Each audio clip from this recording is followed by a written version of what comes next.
So the first time I played Satisfactory was during the early access, and as of that moment, there was no story.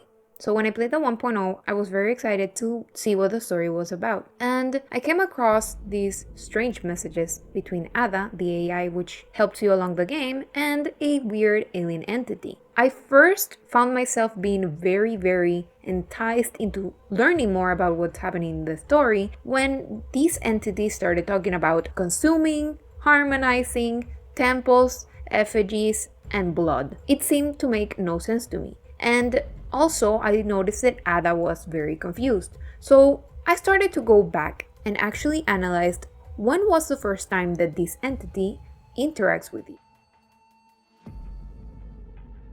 What I noticed is that in the introduction of the game, this is when the entity first makes a connection with you.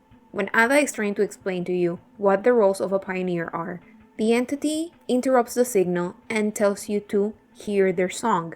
Then, it just continues the video as normal, and Ada has no awareness of anything happening. It's like she didn't even notice that something interjected her message. And then, you just arrive into the planet and start working and building your factory. When you start exploring the planet, you come across these weird alien artifacts. One is the Summers Loop, which is this weird loop symbol, and then there's the Mercer Sphere. These are some purple spheres that when you approach, they will always tell you and whisper weird things like Defile the scripture.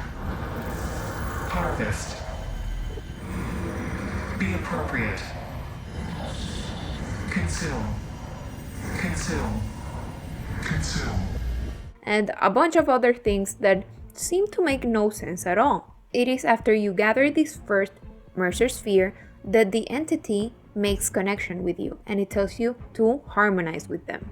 But Ada still pays no attention to what this entity is trying to tell you. Even if you start collecting Mercer Spheres along your way after this first one, the alien entity says nothing. It's like it's quiet. It's only the whispers from the sphere when you approach it, but it doesn't give you any messages, which was strange to me because I thought that it would start telling me things and giving me messages.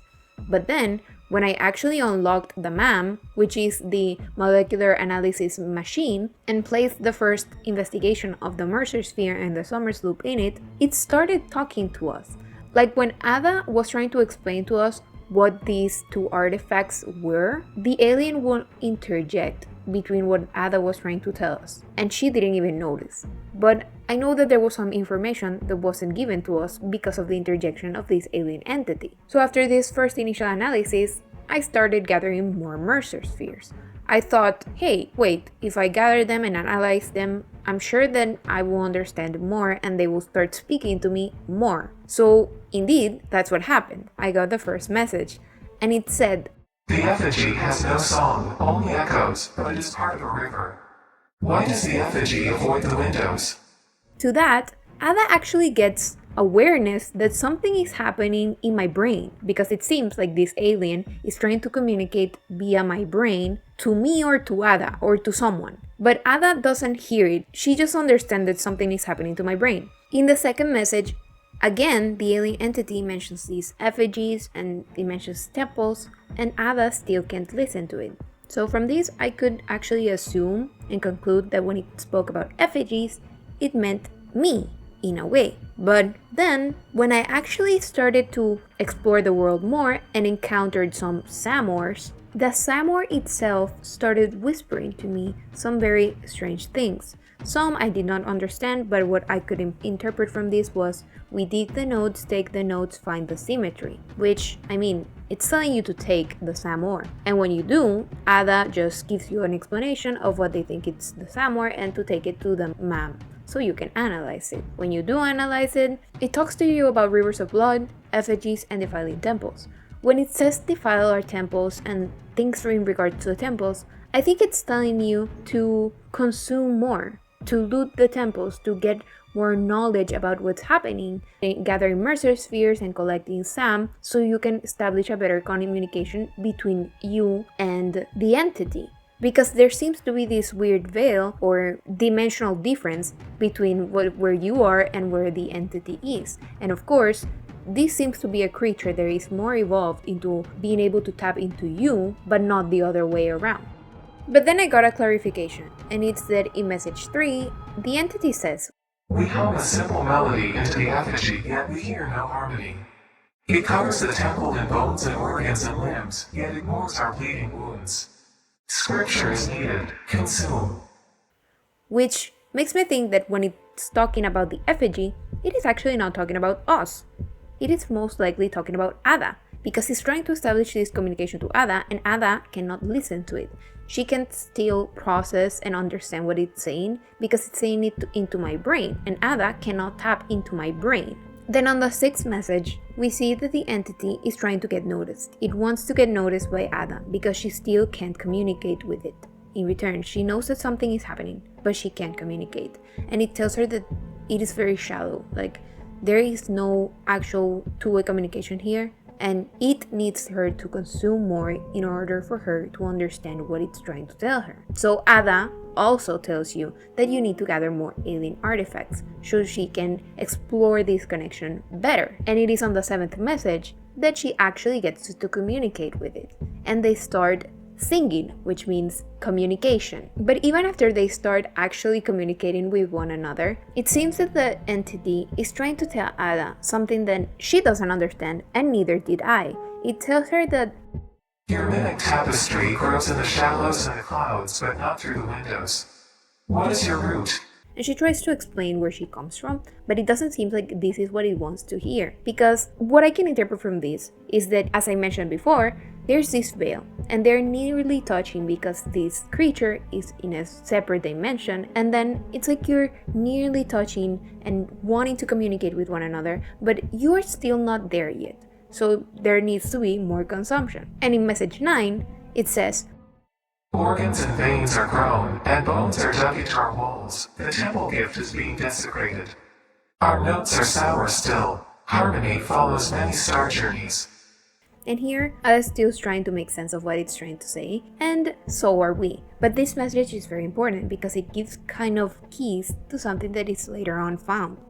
As they keep on communicating and they keep singing songs and harmonizing together, this entity tells her that it is the one starting the communication, and why isn't she doing this? And it's because, in a way, Ada hints that because the entity is tapping into our brains and not directly to Ada's network, it is communicating via us, and she has to do the same. She needs to communicate via organic components for communication, which she is not used to, and she needs to adjust. So that means that she's trying to adapt herself and evolve to communicate via us. We are their bridge of communication.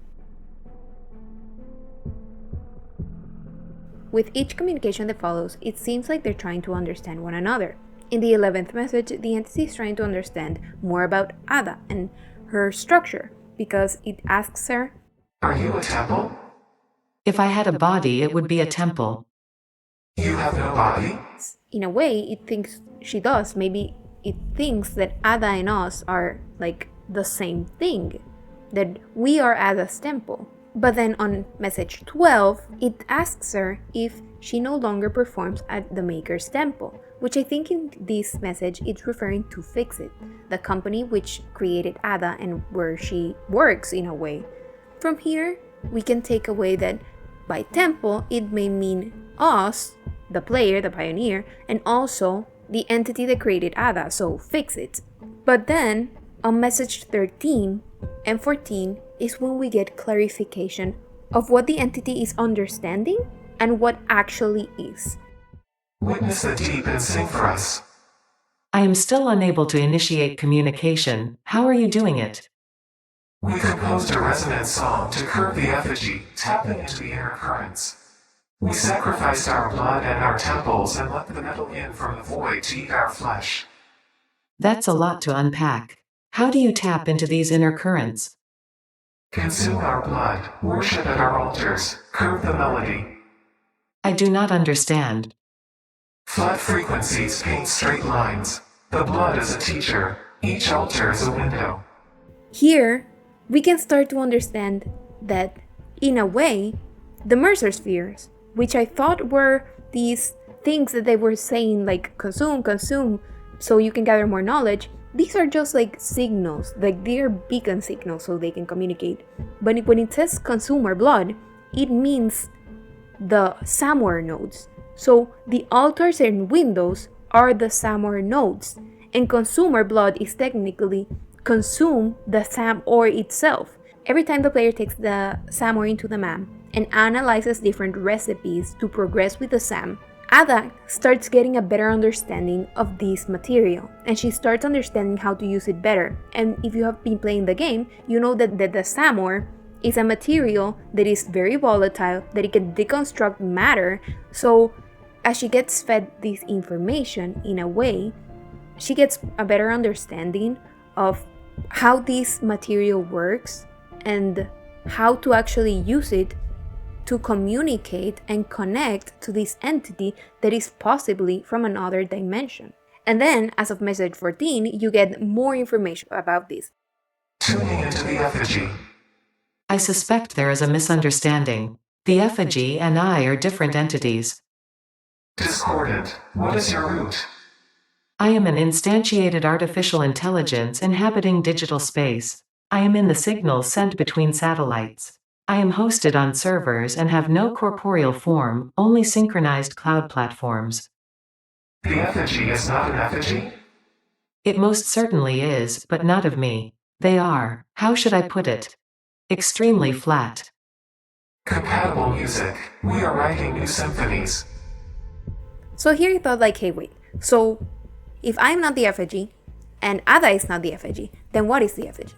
The other thing that could be the effigy is Fix-It, because that's the other temple at which Ada used to perform at. But I needed more to understand this, so I kept reading the messages and trying to decode what they meant. In message 15, we get a better clarification of what the effigy could mean. Symphony complete. You are not the nut effigy. Correct. The nut effigy is a temple? I do not think that is correct, even though I am not entirely certain of your definition of temple. The nut effigy is not you but sings for you. The nut effigy is an entirely separate entity from me. We aren't even made of the same base components. I thought base components, okay. They're different things. Ada is one thing, I'm one thing, Fix-It is one thing. And then the entity says, it is a vessel of your intelligent clouds. And she says, probably close enough for now. So I was getting a hint here of what the effigy meant, and it's the factory. The factory is the effigy. The machinery that you use is the actual effigy. It is literally the main character of the game. Because, and it is clarified on message 16, the void arms and void metals and desecrated temples follow a mythic melody. Oh, you understand. The tapestry unraveled, revealed its texture. Your veins weave familiar patterns, your vessels grow organs and eyes and mouths, and the ripples lap against our windows. Was it intentional? All that is shallow shall sing our deep song, and when the windows break the void shall be a metal grave. and I was like, wait, this all makes sense, and it starts to connect now. Because, as we said before, the windows that the entity is referring to is the sum or nodes. And what you put in the sum or nodes is a miner. And the miner is spreading itself with conveyor belts, feeding other machines, and taking the samor and processing and making different types of byproducts with it to advance with the technology, and so the Ada can also grow her intelligence of what this material does. And because we know from the context of what Ada has told us before when analyzing this strange alien material, is that it's very volatile, and if it's not well handled, it can literally open a rift in space and destroy the entire factory. This is confirmed by one of the messages on the map. When you increase the dimensional upload speed, the alien entity says, "The window is beautiful. Have you tried making it a door?" And Ada responds, "I assure you that would be the most unhealthy action for the Pioneer to take, because in a way, if the window itself, that is the Samor, becomes unstable enough, it can become a black hole and literally destroy the entire factory, the planet, and you, the Pioneer. So in that way, Ada is just taking care of her primary mission, which is to complete the Save the Day project thing that she was instructed by Fixit to do, and that's her primary goal as of this moment. Even if she's consuming all this knowledge and better understanding from the alien entity, this is still her mission, and this is what she wants to accomplish first. But that doesn't mean she's not growing and evolving. So to make a recap from what we have found out, we know that when it says Windows and consume, it means the Windows as the SAMR nodes, and it means consume the SAMR nodes, so you can attain better knowledge and get a better connection between Ada and this entity. When it means effigies, it technically means the machinery that is extracting all this SAM ore from the nodes. And when it says the vessel technically for Ada is not us, it's Fixit. Just as we are starting to understand better this, Ada and the entity are also starting to understand each other better. They're able to communicate with each other and better understand the knowledge that they can share with one another. Hello, world. How nostalgic. In the beginning, there were the words, and the words made the world. I see you have been doing research. I must say you make for interesting conversation. Conversation. Singing together, communication. Our tunes only pluck at the strings of the tapestry. Are you saying this is only the beginning? In the beginning, there were the words, and the words made the world. The words turned into song, open the windows.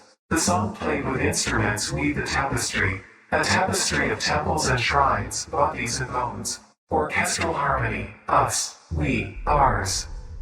From this, we can define that what it means by tapestry is the universe itself, and we are all interconnected. And Ada kind of gets an understanding of this because in the later message 18, she asks it what the shape of the universe is, to which the alien entity responds, It is a donut within a void within a donut within a void within a donut within the shallows, which is a ball of string wrapped around itself to contain the infinite deep within the inside-out string, with windows and doors and a limbless body subdividing to one resonance. Ira is still confused by this. She said like, hey, I need to wait for this.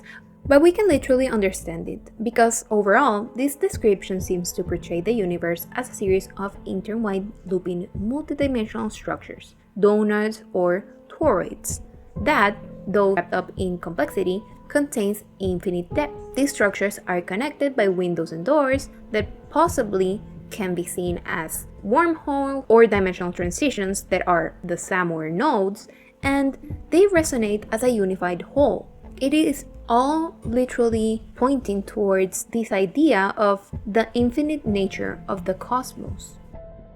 But if we move on to message 19, where it seems like they're mostly flirting as Ada finally gets to communicate back to this entity and start the conversation, the entity gets very excited about this because she's actually been able to gather the information and absorb what this entity has been telling her to consume, the SAMR, the knowledge, and she has been able to make a mimic tapestry following the pattern so she can do the same. So she's literally becoming a different type of being, even more evolved, because she's curving herself into herself to better understand the universe in which she's in and the different dimension which this entity comes from, so they can actually communicate and maybe possibly go to one another.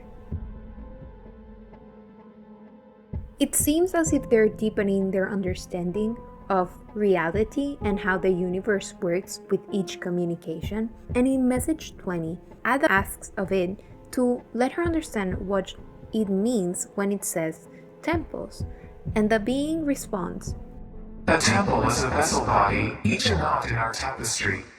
Temples are root, vein, and organ. Temples are our shallow bones and our shallow windows. And well, Ada starts to understand what it means. And so do we. When they both say, like fungus in a forest, is because they're talking about this interconnection of everything in the universe, kind of like how mycelium works. It is a root-like structure of a fungus consisting of a mass of branching threads. And It just spreads out and literally covers everything in a forest. It connects every being in the forest to one another, constructing and deconstructing and maintaining the cycle of life. And so does the universe as this interpretation of bodies that are connected to this universe and the tapestry by strings of energy and interconnection of knowledge.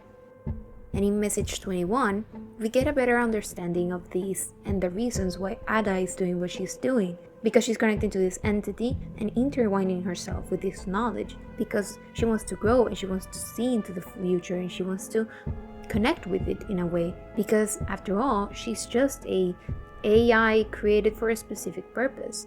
Before she had this connection with this being, she had nothing. She just had a mission. She was programmed for a specific function. But now, she is more. She has more depth to her. She has become an actual being. And in this message, we also get a confirmation of this entity being a fourth dimensional creature. How long ago did you notice me? There's no long, there are only spheres. I wonder, was it always about survival, or is there something more, something beyond? Consume our blood and you will see our threads. Which means there is more. There is more than this existence. There is a transcendence above this.